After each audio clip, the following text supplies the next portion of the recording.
आज भारत में बहुत ज़्यादा जाति प्रथा पर बहस होती है। बहुत सारे लोग कहते हैं कि इस पर सिर्फ पीड़ित पक्ष ने, यानी कि जो पीड़ित थे, सिर्फ उन्होंने ही अपना योगदान दिया है इसे ख़त्म करने के लिए, उन्होंने ही इसके विरोध में काम किया है। लेकिन अगर आप इतिहास पढ़ेंगे, इतिहास के बारे में जानेंगे, तो इतिहास बहुत अलग है इससे। इसमें ऐसे बहुत सारे लोग हुए जिन्होंने इस पर बात की, इसके खिलाफ़ बात की और इसे हटाने का प्रयास किया, एक मुहिम चलाई, कई सारे गठन बनाए, ऐसे बहुत सारे काम हुए। आज हम उसी के बारे में बात करने वाले हैं। ये है कि भारत में ऐसे कई सारे लोग हुए जो अपनी जाति से ब्राह्मण थे, कर्म से ब्राह्मण थे, लेकिन उन्होंने फिर भी इस जाति प्रथा का, इस भेदभाव का, इस अछूतपन का विरोध किया और इसे हटाने का प्रयास किया। इससे उन्हें कोई फ़ायदा नहीं था, लेकिन हटाने का प्रयास किया। आज की इस वीडियो में हम इसी के बारे में जानेंगे, तो चलिए बढ़ते हैं इस वीडियो में आगे। और सबसे पहले आप इस वीडियो को लाइक कर दीजिए। जिसने चैनल को सब्सक्राइब नहीं किया है वो सब्सक्राइब कर लें। चलिए आगे बढ़ते हैं। सबसे पहले बात करते हैं राजा राम मोहन राय के बारे में। राजा राम मोहन राय का जन्म 1772 में हुआ था बंगाल में, और उन्होंने जातिवाद, भेदभाव, सती प्रथा, बाल विवाह, इन सब के बारे में एक मुहिम चलाई। सती प्रथा को ख़त्म करने का पूरा श्रेय उन्हीं को जाता है। तो ऐसा नहीं है कि वो एक पीड़ित वर्ग से आते थे, उन्होंने सिर्फ इसलिए ये सब किया क्योंकि ये गलत था। सती प्रथा, बाल विवाह, महिलाओं को शिक्षा से दूर रखना, ये सब उस समय कुप्रथा थी जो उन्होंने ख़त्म की। उन्होंने 1828 में ब्रह्म समाज की स्थापना की, और इस संगठन का सिर्फ एक ही उद्देश्य था कि जो भी कुप्रथा है या भेदभाव है उसे ख़त्म करना, उसके विरोध में बोलना। राजा राम मोहन राय का सिर्फ एक ही लक्ष्य था, एक ही मानना था कि सारे मनुष्य समान हैं, और धर्म जो होता है, धर्म का उद्देश्य सिर्फ लोगों को जोड़ना होता है, तोड़ना नहीं, बांटना नहीं। तो इसी तरह उन्होंने अपने तरफ से बहुत सारा योगदान दिया, जिससे कई सारी कुरीतियाँ ख़त्म हुई। सती प्रथा पूरी तरह से उन्हीं के समय पर ख़त्म हुई थी। अब बात करते हैं ईश्वर चंद्र विद्यासागर की। ईश्वर चंद्र विद्यासागर का जन्म 1820 में बंगाल में हुआ था। ये एक ब्राह्मण परिवार में पैदा हुए थे, लेकिन उनका जो जीवन था वो पूरी तरह से समाज सुधार में समर्पित हुआ। उनका नाम जो ईश्वर चंद्र विद्यासागर है, विद्यासागर जो लास्ट नेम है वो इसीलिए पड़ा क्योंकि वो बहुत बड़े विद्वान थे, इसलिए उनका नाम ईश्वर चंद्र विद्यासागर हुआ। पहले उनका नाम सिर्फ ईश्वर चंद्र था।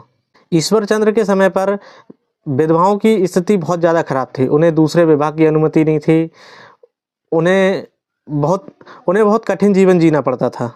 ईश्वर चंद्र विद्यासागर इसी चीज़ के खिलाफ थे, और उन्होंने काफ़ी ज़्यादा मेहनत की, और फिर 1856 में एक कानून लाया गया, विडो रीमैरिज एक्ट, जिसके तहत विधवा विवाह को लीगल बना दिया गया, कानूनी रूप से सही साबित किया गया। तब से विधवा विवाह पूरी तरह से लीगल है। उनका मानना था कि समाज तभी आगे बढ़ेगा जब सभी लोगों को समान अवसर मिलेगा। अब बात करते हैं स्वामी दयानंद सरस्वती जी की। स्वामी दयानंद सरस्वती जी का जन्म 1824 में गुजरात के एक साधारण से ब्राह्मण परिवार में हुआ था। उन्होंने 1875 में आर्य समाज की स्थापना की। आर्य समाज का मुख्य उद्देश्य था कि लोगों को वेदों के मूल सिद्धांत की तरफ वापस लेके जाना, क्योंकि उन्हें पता था कि वेदों में कोई भी जाति व्यवस्था की पहले से रचना नहीं की गई थी, पहले से ही जन्म से ही जाति का कॉन्सेप्ट नहीं था, इसलिए वो लोगों को वेदों का मूल ज्ञान देना चाहते थे। उन्होंने कहा था कि वर्ण व्यवस्था जन्म से नहीं होती, ये कर्म के आधार पर, योग्यता के आधार पर तय होती है।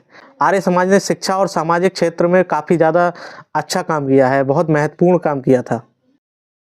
अब बात करते हैं विनोबा भावे की। विनोबा भावे का जन्म 1895 में महाराष्ट्र में एक ब्राह्मण परिवार में हुआ था। ये महात्मा गांधी के बहुत अच्छे अनुयायी थे। ये महात्मा गांधी के अनुयायियों में से एक थे। उन्होंने समाज में आर्थिक और सामाजिक समानता लाने के लिए भूदान मूवमेंट शुरू किया था।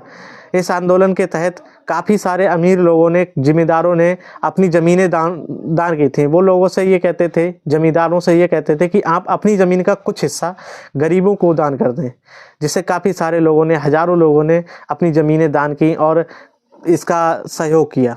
विनोबा भावे का उद्देश्य था कि अमीर और गरीब के बीच में अगर जितना कम फासला होगा उतना ही ज़्यादा समानता आएगी। अब बात करते हैं गोपाल कृष्ण आगरकर के बारे में। गोपाल कृष्ण आगरकर महाराष्ट्र के एक साधारण से ब्राह्मण परिवार से थे। वे शिक्षा और सामाजिक सुधार के बड़े समर्थक थे।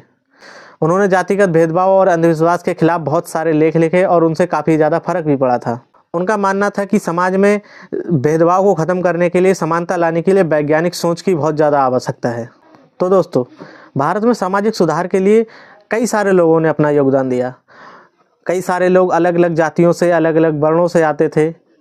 कुछ ब्राह्मण थे, कुछ क्षत्रिय थे, कुछ पीड़ित वर्ग के थे जिसे हम शूद्र वर्ग कहते थे उस समय तक, लेकिन अभी उन्हें दलित कहते हैं। तो ऐसा नहीं है कि वो सब अलग अलग काम कर रहे थे, काम सब एक ही कर रहे थे, लेकिन अलग अलग समाज से आकर। उन सबका एक ही मानना था कि समाज में एक समानता आए, शिक्षा बढ़े और जो भी कुप्रथा हो उसे ख़त्म किया जाए। इतिहास हमें सिखाता है कि अगर मिलजुल कर काम किया जाए तो ही ज़्यादा सही रहेगा, क्योंकि आज के समय पर जो काम किया जा रहा है वो लोगों को बांट कर काम किया जा रहा है। इसलिए पहले इतिहास पढ़ें, उसके बाद ही इस चीज़ों का कंक्लूजन निकालें। तो अगर आपको ये वीडियो अच्छी लगी हो तो कमेंट करना और ऐसी वीडियो के लिए इस चैनल को सब्सक्राइब कर लें। जय श्री राम।